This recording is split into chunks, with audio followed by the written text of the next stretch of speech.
It was a Sunday morning in September 2024 at the luxurious villa of Eduardo Mendoza, a real estate tycoon with a net worth of 500 million euros, when he decided to stage the most ridiculous plan of his life. In the grand living room of his Marbella estate, surrounded by Baccarat crystal chandeliers and Carrara marble floors, he had gathered five of Spain's most stunning models, all blonde, elegant, and flawless like store mannequins.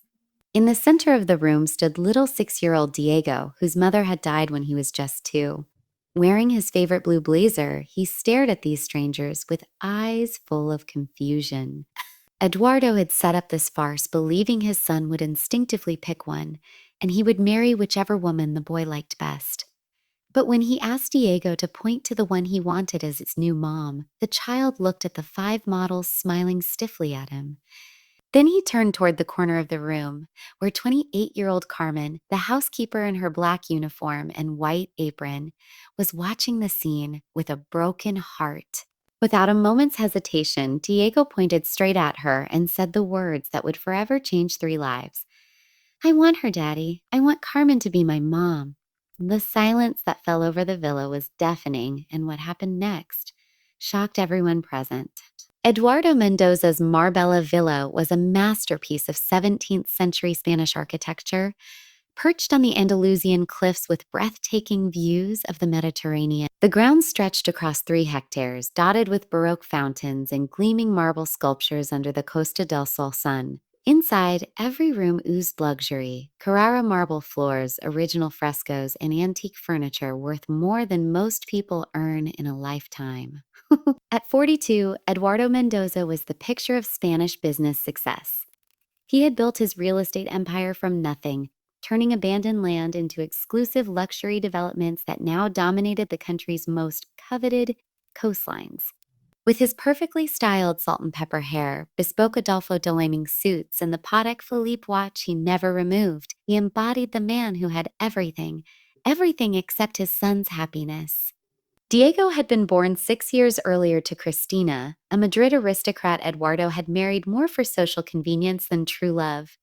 She was beautiful, polished, perfect for galas and dinner parties, but cold as the marble statues around her. When she died in a car accident 4 years ago, leaving Diego at just 2, Eduardo realized how little he truly knew his own son. The boy had been raised by a revolving door of expensive nannies and professional governesses, like guests in a luxury hotel. Eduardo, always buried in multi-million-dollar deals, international meetings, and trips to expand his empire, only saw Diego at formal dinners or on weekends when he wasn't traveling. But in recent months, something had shifted. Diego started asking about Mommy, why all his classmates had one and he didn't. Those innocent questions pierced Eduardo's heart, making him realize how desperately his son needed a stable mother figure. So in his pragmatic businessman's mind, Eduardo came up with the coldest, most calculated plan of his life. Find a mother for Diego the way one chooses a real estate investment. He contacted Madrid's top modeling agency, explaining he wanted a young, beautiful, educated woman who could be the perfect trophy wife and mother. The agency selected 5 ideal candidates, all between 25 and 30, all blonde, all with stunning figures and impeccable resumes. Alejandra, a model with a degree in economics. Francisca, former Miss Spain turned successful influencer. Valentina, a soap opera actress with millions of followers. Clara, an international model fluent in 4 languages. And Serena, a former Royal Theatre dancer, now the face of luxury brands. That Sunday morning, Eduardo summoned them all to the villa and explained that his son would choose which one would become the new Mrs. Mendoza. It was an absurd, inhumane plan, but to Eduardo it made perfect sense. Diego would pick instinctively, and he would marry the woman his son liked most. What Eduardo hadn't counted on was Carmen's presence. Carmen Garcia was 28 and had started working for the Mendozas 6 months earlier when the previous housekeeper suddenly quit. She came from a small town in Andalusia, had lost her parents young, and moved north looking for work. She was a simple woman with brown hair always tied in a neat bun, hazel eyes full of warmth, and a smile that could brighten the grayest day. Unlike the previous staff, Carmen had a natural gift with children. When she cleaned the villa and crossed paths with Diego, she didn't ignore him the way employees had been instructed to do. She talked to him, smiled, asked about school. The boy began seeking her out, following her while she worked, sharing his little daily troubles. Carmen always listened carefully, offered wise advice despite her youth, and comforted him when he was sad. She started bringing him homemade treats, reading him stories during breaks, playing with him, playing with him. When Eduardo was away on business, she had unknowingly become the mother figure Diego had always longed for. That morning, Eduardo had asked Carmen to serve tea and pastries to the models, oblivious to the bond that had formed. He introduced the 5 women to Diego like a casting call, explaining coldly, like signing a business contract, that one of them would become his new mom. The models struck poses, flashing the perfect artificial smiles they'd mastered on photo shoots. They were gorgeous, flawless, but to Diego, they looked like soulless wax figures. The boy studied them one by one, confused and intimidated by these strangers sizing him up.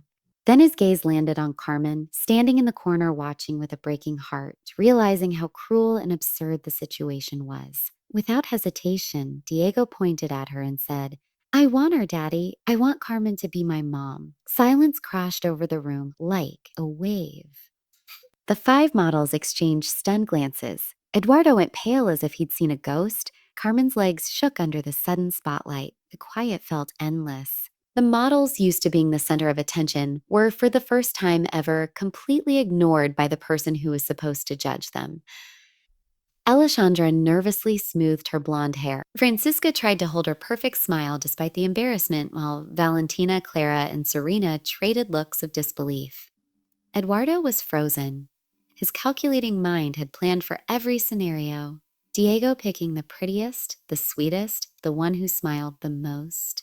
He had never imagined his son choosing the housekeeper. It was public humiliation, the collapse of his perfect plan, a slap to his business logic. From her corner, Carmen's heart pounded wildly. Her hands trembled as she clutched the cleaning cloth she always carried. She knew she had crossed an invisible line and found herself at the center of something far beyond her world.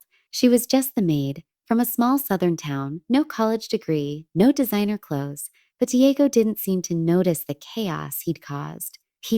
With the fearless honesty of a 6-year-old, he left the center of the room, ran to Carmen, and wrapped his arms around her legs, the way he always did when he saw her. In an excited voice, he explained that Daddy had said he could pick a new mom, and he wanted her because she read him stories, baked cookies, and always listened when he was sad. To Diego, Carmen was already his mom in his heart. The boy's innocent words echoed like a verdict. Tears filled Carmen's eyes as she stroked his dark hair. In those 6 months, she had grown to love him as her own son, worried when he was sick, celebrated his little school victories, grieved watching him grow up without the motherly love he deserved. Eduardo tried to regain control, telling Diego he had to choose one of the ladies, that Carmen worked for them and couldn't be his mother. But Diego, with childlike logic, simply asked why not. Carmen loved him more than anyone. One by one, the models tried to win him over with promises of exotic trips, designer clothes, exclusive parties. Alejandra offered monthly Disneyland visits. Francisca promised to teach him fame. The others dangled expensive gifts and dream adventures. But Diego stayed glued to Carmen's legs, his safe harbor in the storm. To every offer he replied with disarming simplicity. Carmen already took him to the park every Sunday. Cardboard boxes were more fun than fancy toys. He didn't want to be famous. He wanted someone to listen to his nighttime dreams. Eduardo watched in growing frustration. He had invested time and money in this plan, organized every detail, and now his son had chosen the one person he couldn't marry. Carmen was staff from a poor family, no education or social standing, to become Mrs. Mendoza. Yet as he watched Diego cling to her with genuine joy he hadn't seen in months, something stirred in his chest. For the first time in years, his son looked truly peaceful, protected, loved. When Eduardo asked Carmen to take Diego upstairs so he could speak with the models, the boy turned to his father with a request that stunned everyone. He made Eduardo promise not to fire Carmen. For a moment, Eduardo's eyes met Carmen's. In those hazel eyes, he saw something he'd never noticed before. pure, selfless, authentic love for his son. No calculation, no financial motive, no strategy. Just the sincere love of a woman who had come to see Diego as the child she never had. After Diego and Carmen left, Eduardo faced the 5 models, who stared at him with a mix of embarrassment and indignation. Alejandra protested being rejected for the maid. But Eduardo looked at these perfect women who, minutes earlier, had represented everything he thought he wanted. Now they seemed empty, artificial, incapable of giving his son the love he needed. With a weary voice, he announced the interview was over, letting the models leave with bruised egos and shattered expectations. That night, after the models were gone, Eduardo sat alone in a study surrounded by trophies of his success. For the first time in years, they all felt cold and meaningless. A soft knock interrupted his thoughts. Carmen entered, still in her uniform, cheeks flushed with embarrassment. She wanted to apologize, to explain she never meant to cause trouble. For the first time in 6 months, Eduardo asked her to tell him about herself. Carmen spoke simply. She was from Cordoba, had lost her parents young, moved north for work. But in this house, for the first time in years, she had felt at home. She explained how she'd grown attached to Diego, how she saw him as a special boy who just needed someone to truly listen. She admitted loving him like her own son, but knew her place. Eduardo watched her closely. Carmen had something different. Eyes that shone with intelligence and kindness, a genuine smile, a natural grace money couldn't buy. He stood and walked to the window overlooking the garden, where Diego played alone with a remote control car. He asked what she would want for Diego if she could choose freely, without thinking about money or social class. Carmen didn't hesitate. She wanted him to grow up calm, feeling loved for who he was, learning that happiness can't be bought. She could give him all the love in her heart. Hugs when he was sad, bedtime stories, someone who believed in his dreams. Eduardo turned to her, seeing for the first time someone who loved his son for who he truly was. He made a confession. In all these years, he'd given Diego everything money could buy. Yet in 6 months, Carmen had given him what he'd failed to provide in 6 years. Then came the proposal that changed everything. He asked if she would marry him, not for love, at least not at first, but for Diego, to give him the family he deserved, the mother he had chosen with his heart. Carmen was speechless, staring as if he'd spoken another language. The idea was so absurd, so far from her reality, she thought she'd misheard.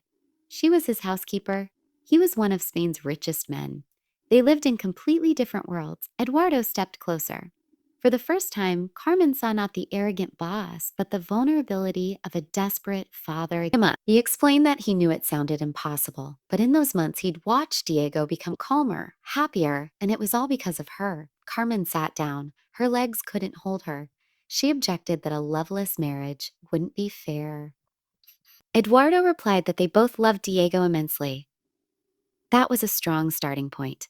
He admitted he'd begun noticing her as a woman, admiring how she cared for his son. Carmen blushed, protesting she was just a simple girl who wouldn't know how to behave at a gala dinner. Eduardo smiled and said she didn't need to change. She had something the others never would, a genuine heart. She voiced her fears.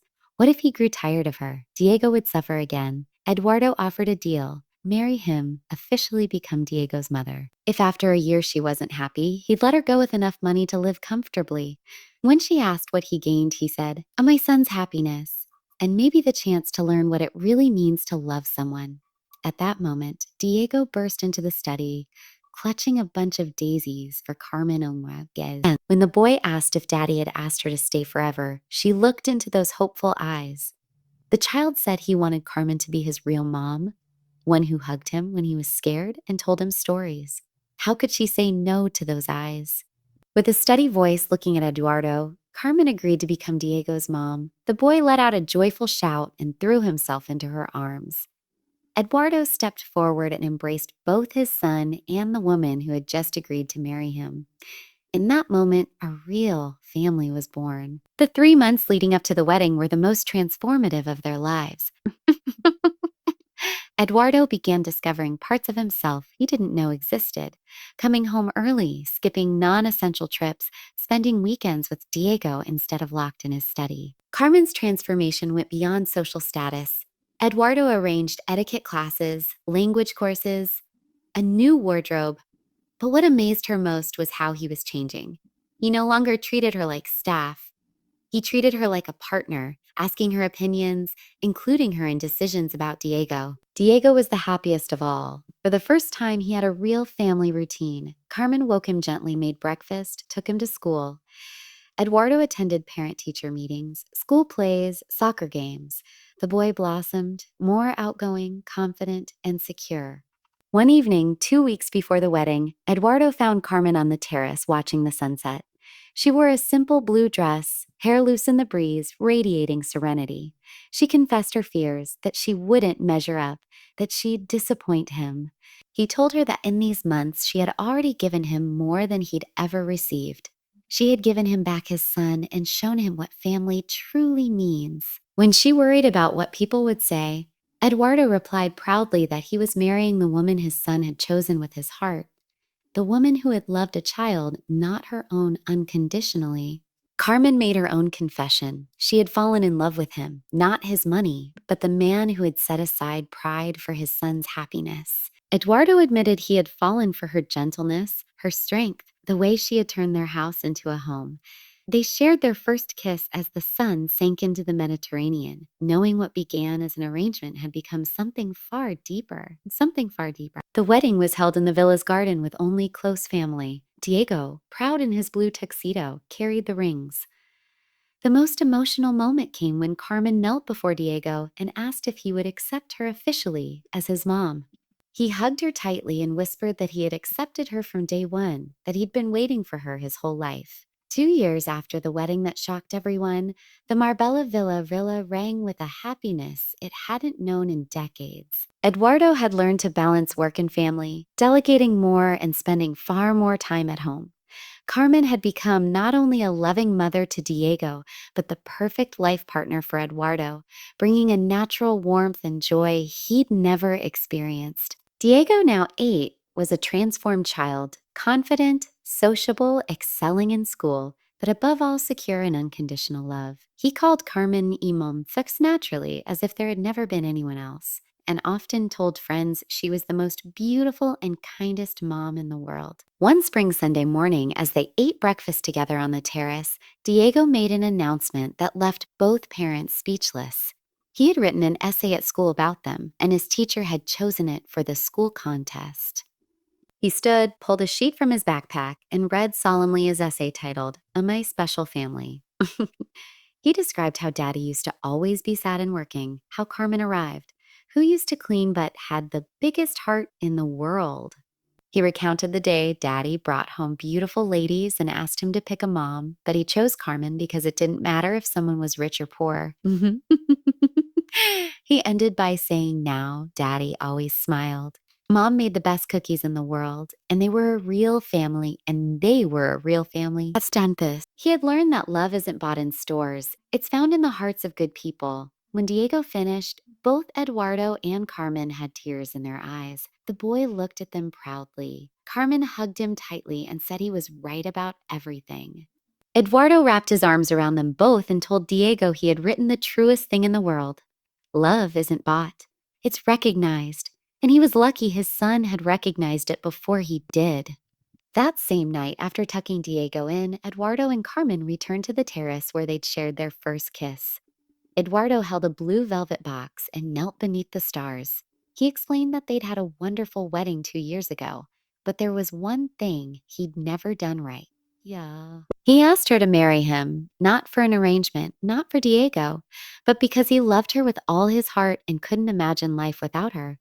Carmen laughed through tears, pointing out they were already married. Eduardo opened the box to reveal a solitaire diamond ring. He said the first time he proposed with his head. This time he was doing it with his heart. Carmen said yes 1,000 times as he slipped the ring on her finger. From his bedroom window came Diego's little voice asking when they'd stop being romantic because he wanted a snack. They burst out laughing. Eduardo said the kid always had perfect timing. Carmen replied he was smart like his dad, and Eduardo shot back that he had a huge heart like his mom. 5 years later, in the same Marbella villa, they celebrated Diego's 13th birthday. The garden was filled with friends, classmates, a few of Eduardo's relatives. and the extended family Carmen had reconnected with. Cousins from Andalusia now part of their lives. Watching his son laugh with friends, Eduardo thought back to that day 7 years earlier when he'd staged the most absurd farce of his life. Believing he could plan love like a real estate deal, that happiness could be purchased like a luxury item. Sham. Carmen approached carrying little Sophia, their 2-year-old daughter born of true love. When she asked what he was thinking, Eduardo said he'd been the stupidest man alive, almost losing the most precious things in life by chasing appearances instead of substance. Carmen rested her head on his shoulder and said he'd found his way in the end. Eduardo corrected her. Diego had found it for him. He was the one who taught them that the heart sees what the eyes cannot. At that moment, Diego ran up, chocolate cake smeared on his face, eyes shining with joy. He thanked them for the best party ever and for teaching him that real families aren't born, they're chosen. Eduardo and Carmen looked at each other and smiled. They had built something more valuable than any financial empire, a family founded on true love, one that endures because it's built on authentic feelings. And it all began with the brave choice of a 6-year-old boy who recognized love where adults saw only social differences. Because in the end, love always wins. You just need the courage to recognize it when it arrives, even in the most unexpected form. If this story made you believe that true love knows no social barriers, give it a like. Tell us in the comments, have you ever made a heart-led choice that everyone thought was wrong? Do you think children recognize love better than adults? What matters more, wealth or happiness? Subscribe and turn on notifications for more stories proving authentic love overcomes any social convention. Share this with someone who needs reminding that a person's worth isn't measured by their bank account. Remember, pure hearts always recognize true love, even when it hides behind the simplest appearances.